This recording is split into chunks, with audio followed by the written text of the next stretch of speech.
সোনার সংসারে সব বন্ধুদের স্বাগত। আজকে আমি পার্শে মাছের ঝোল করে দেখাবো। পার্শে মাছের ঝোল করার জন্য এখানে আমি পার্শে মাছ নিয়েছি, এখানে নিয়েছি বড়ি, এখানে আছে আপনার কাঁচা লঙ্কা চালা করে নিয়েছি, শুকনো লঙ্কা, আদা, ধনেপাতা, টমেটো, আলু। এই আমার লেগেছে। রেসিপিটি শুরু করার আগে বলবো লাইক করবেন, শেয়ার করবেন, নতুন নতুন রেসিপি পেতে গেলে দেখতে গেলে আর কি চ্যানেলটাকে সাবস্ক্রাইব করে নেবেন। চলুন শুরু করা যাক ঠিক যেভাবে খাই। বন্ধুরা, প্রথমেই আমি মাছটাকে লবণ হলুদ দিয়ে মেখে নেব। লবণ দিয়ে দিলাম, দিয়ে দেবো এখানে হলুদ। এবার মাছটাকে মেখে নেব। বন্ধুরা, গ্যাস ধরিয়ে দিয়েছি, কড়া আমি বসিয়ে দিয়েছি, কড়াটা আমার গরম হবে। মিক্সারের মধ্যে আমি নিয়ে নিয়েছি আপনার আদা, হলুদের গুঁড়ো, জিরে ধনের গুঁড়ো আর শুকনো লঙ্কা। এটা আমি মিহি একটা পেস্ট বানিয়ে নেব। আমার কড়া গরম হয়ে গেছে বন্ধুরা, আমি পরিমাণ মতন তেলটা দিয়ে দেবো। আর একটা জিনিস দেখাবো বন্ধুরা, এই টমেটোটা আমি মিক্সারের মধ্যে দিয়ে বেটে নেব। তেল আমার গরম হয়ে গেছে, দিয়ে দেবো পরিমাণ মতো একটু লবণ দিয়ে দেবো সামান্য, যাতে মাছটা না লেগে যায়। এক এক করে আমি মাছটা দিয়ে দেবো। রেসিপি আপনাদের কেমন লাগছে অবশ্যই বলবেন।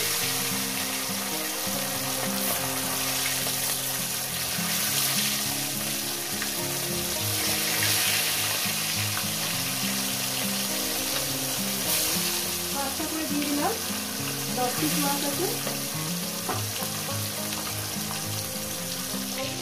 1 পিস পুরো হয়ে গেছে, অপেক্ষাটা আমি উঠিয়ে দেবো।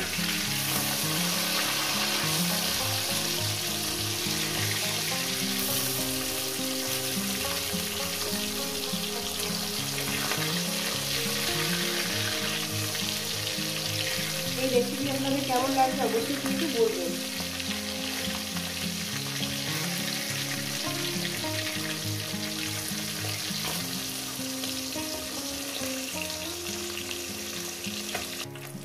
এই মাছগুলো আমার ভাজা হয়ে গেছে, এই মাছগুলো আমি তুলে নেব।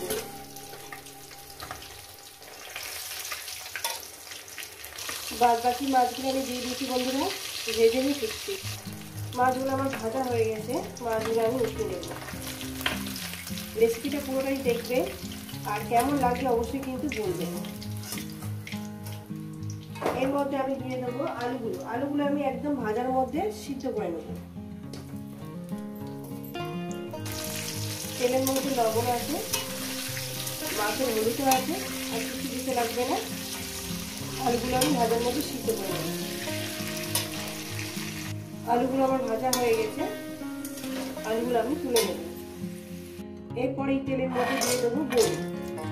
বড়িগুলো আমি ভেজে নেব। বড়িগুলো আমার ভাজা হয়ে গেছে, বড়িগুলো আমি মাছের মধ্যে তুলে নিলাম।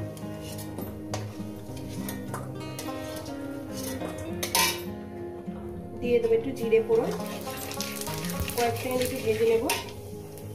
এরপর দিয়ে দেবো মশলাটা।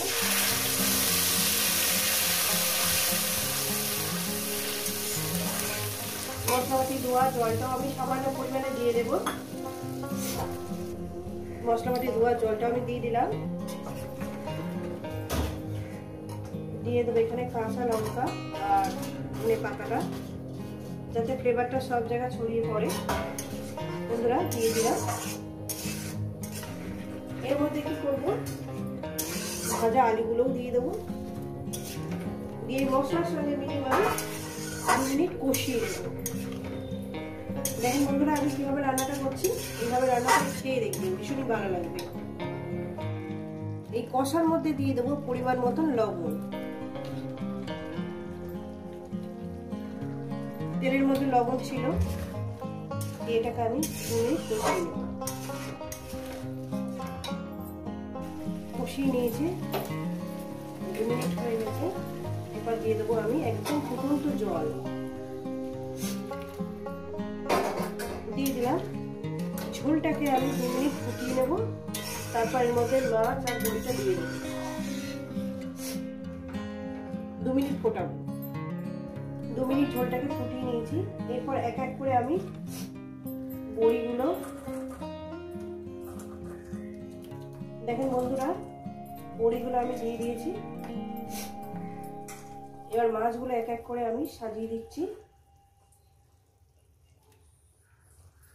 রেসিপিটা কিন্তু পুরোটাই দেখবেন, আর আপনাদের কেমন লাগছে অবশ্যই কিন্তু বলবেন। দিয়ে দিলাম। মাছগুলো দেওয়ার পর আমি আরো 4-5 মিনিট একটু ফুটিয়ে নেব বড়ির সঙ্গে, তারপর এটাকে আমি নামিয়ে নেব। তো বন্ধুরা, আমার ঝোলটা রেডি হয়ে গেছে, এটা নামিয়ে দেখাচ্ছি। এই রেসিপি যদি আপনাদের ভালো লেগে থাকে অবশ্যই কিন্তু কমেন্ট করে জানাবেন, রেসিপিটাকে লাইক করবেন, শেয়ার করবেন। নতুন নতুন রেসিপি পেতে গেলে চ্যানেলটাকে সাবস্ক্রাইব করে নেবেন। আবার নতুন কোনো রেসিপির সঙ্গে দেখা হচ্ছে। সবাইকে বলবো সুস্থ থাকবেন, ভালো থাকবেন, আর আবার নিত্য নতুন ভিডিও দেখবেন, কিন্তু এইভাবে বানিয়ে খেয়ে দেখবেন।